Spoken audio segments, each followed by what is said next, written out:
So welcome to the last kind of aspect here of the causes of disunity that we've been talking about, and we've gone through a number of different causes of disunity: increased partisanship, structural causes of partisan gridlock, sorting out, political rhetoric, and now finally saving the best for last, and that's the idea of ideology, right? And partisanship and ideology in many ways go hand in hand.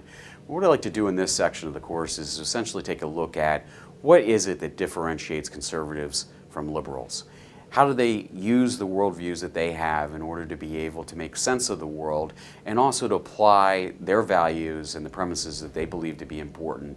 How do they apply them to public policy issues, which then leads to conflict? So I'm going to draw here on a book by a political scientist named Morgan Marietta. It's called A Citizen's Guide to American Ideology. It's a very short book, very good book. I'd encourage you to read it if you have a chance. Fundamentally, I think it lays out the differences between conservatives and liberals. And I want to start by kind of saying that Marietta says in many respects that it's elites in the United States that are really more ideological than the average person. Because there isn't as much consistency in Americans' views as you would naturally think that there would be. And there are a lot of moderates in the United States. And Marietta basically says it is the elites that kind of come up with ideology, create the ideology and the positions behind it, and then use that as a form of political discourse. And what's so interesting about that is that might be a little too simplistic. And a little bit too kind of elitist, as we'll talk about later on in the semester. I think really when we think about ideology, what we have to think about, to tweak Marietta's argument a bit, is that it's a shorthand for people to understand the world that they live in. So, for example, you may have conservative values, liberal values. It's like a name brand, right? It allows you to associate with things. So people are Republicans, have an idea of what a Republican stands for. The Democrats have an idea of what Democrats stand for. The same thing with ideology. So if we were to sit people down and give them a whole list of issues, and many of those issues that they have never really thought about before, you would probably find out that people would have a mix of what we consider to be liberal and conservative views because they'd never thought about those issues before. Oftentimes, what makes it easier for us to process new information is to say, hey, I'm a liberal. What's the liberal position on this? Instead of sitting down and working my way through it because I'm a highly ideological person. So what we see is that people basically come to their issue positions on the basis that their ideology is of being a conservative or a liberal, rather than sitting down, creating a whole list of issues and say, oh, on 35 out of these 40 issues I'm a liberal, that must mean I'm a liberal. We don't do that. We use liberal and conservative as a shorthand to make sense of the world around us. Oh, I'm a conservative. This conservative said this is what I should believe. That's the conservative position. Therefore, that's the position I will also hold. So that's why this understanding of ideology is so important, because while Marietta argues it's all about elites forcing things on people, I think it's easier to understand it as being kind of a label that makes it easier for us to understand the world that we live in. And if I identify as a liberal or conservative, understanding what the liberal or conservative position on something helps me also take a position on that issue. So let's see a little bit more about the ideas behind Marietta's Guide to Citizen's Guide to American Ideology. So, essentially, Marietta talks about what we can call a series of competing value divisions and asks a series of questions that we can ask ourselves. What do I believe on these issues? And in general, as we go through these issues, you'll kind of see, well, one of those seems to be a little bit more conservative than liberal, and you'll be able to see the values that divide us. So the first thing is, do we believe that individuals are responsible for themselves, or that society is responsible for the welfare of all of our citizens? Right? And naturally, take a second here to think about which position might be the conservative versus liberal. Right. The individuals are responsible for themselves tends to be the more conservative value here, and the society is responsible for the welfare of our citizens is something that typically we would say is more liberal. Do we believe in a more secular or religious public culture? As American ideology has kind of developed in recent years, conservatives tend to be more of a religious adherence, and liberals tend to be more secular.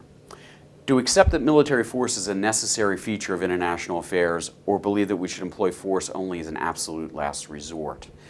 This is kind of one of those sketchy things. In general, kind of stereotyping, conservatives would be more likely to use military force, and liberals would be more likely to kind of think that in terms of kind of diplomacy first, military force is a last result. Should we shun involvement in the affairs of other nations or accept the responsibilities of a superpower to improve conditions overseas and advance our values? This is one of those things in which, depending on what type of conservative you are, depending on what type of liberal you are, you may well be divided on this. And there are some conservatives that will be on one side, and others on the other side, some liberals on one side, some liberals on the other side. Should we make a commitment to the environment and survival of other species as an end in itself, or give priority to other interests and commitments? Typically, traditionally, the environment has been an issue that liberals have been concerned about, and conservatives less so. Should we embrace traditional roles between men and women, husbands and wives, parents and children, or be open to new understandings and social arrangements? So again, I think we can, fairly stereotypical of what we might think in terms of conservatives and liberals here. So how do we make sense of that? How are we going to get from these things over to actually understanding the difference between conservatives and liberals? Well, what Marietta provides for us, and we'll take a look at this from the liberal perspective and the conservative perspective, is what we can call an ideology tree. And at first glance, the first time I read this, I was like, yeah, this is kind of stupid. But really, as Marietta develops it, it's a very important concept to helping us understand the differences in the ideologies and why conservatives and liberals believe different things and why they apply them differently to public policy, right? So we have four central ideas here. One is the idea that we have certain premises, we have certain core values. Those premises and values create a central problem that we believe should be addressed. And then different types of conservatives and different types of liberals create different branches of their ideology in order to be able to address this central problem, right? So that's the idea of the ideology tree. And again, I'll define that a little bit more right here, and then as we go through conservatism and liberalism, we'll break that down by each individual ideology. So, forms of belief, right? So we've got these values, these premises, and ideology. So values are this: a standing judgment of competing social ends or priorities, a public rather than a private value. In other words, if it's a private value, I prefer something, but you can do whatever you want. If it's a public value, it means I prefer something and I believe everybody should be doing this because it's what's good for everyone, right? And this value then is what we could call a backstop for decision making. In other words, if I were to continually press you, why do you believe that? Why do you believe that? Why do you believe that? Why do you believe that? By the time you could say nothing else, by your last resort, your kind of gut instinct, that visceral answer that you would give to me, that's your underlying value, right? I've been thinking kind of maybe what examples of this might be, and thinking of some kind of liberal religious people in the United States who were opposed to President Trump's executive order barring immigrants from Muslim nations, predominantly Muslim nations, from coming into the United States. And you kind of start off with the idea, well, that's not the type of country we are, and we should allow everybody in. We're a diverse country, right? So that might be your answer if you were kind of this religious liberal person, and then you keep asking, well, but why? And then you'd say, well, America is a pluralistic nation. We have a lot of different types of people in here, and we shouldn't discriminate. Well, why? Well, I really want to allow people in here because they're trying to come here to make a better life for themselves, for their families. Look at a lot of the people are refugees that are living in refugee camps, and we should help them. Why? And then you keep going and keep pressing this person. Why is it that you believe that? And at the end of the line, using this kind of liberal religious person, they're going to say, finally, when you push them up against the wall at the last point, they're going to say, because I believe in the eyes of God we're all equal and we have an obligation to take care of other people. Bang, that's your value right there, right? That's the backstop for every single decision that you make. That's a value, right? And fundamentally, I think that's what Marietta is trying to get at. How your value is your stopgap last thing that you would ever say if you continue to debate on and on and on. So there are two other things that are important, obviously, to this little ideology tree that we've talked about. The first is a premise, which is a belief or assumption about empirical reality, and also a standing judgment about how people are, right? So, again, this is not kind of like alternative facts and so forth. People have different perceptions about the way that the world works, right?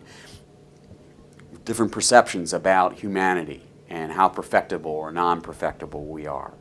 How much better can we become as individuals? How do we get better as individuals? And these are the idea of premises, which are important for Marietta. Ideologies is the final thing, and that's termed from Marietta as a specific constellation of values and premises that lead to a vision of a good society or plan for social action, including specific policy proposals. So we take those values, we take those premises, and then we come up with this system of kind of beliefs of how we should achieve what we want to achieve as a society, and that's our ideology. And we use that to guide how we apply all those different values and premises then to specific issues of public policy. Right? So that's the overall kind of discussion about the backstop for Marietta. And we'll turn our attention in the next two discussions to what conservatives believe and then also what liberals believe.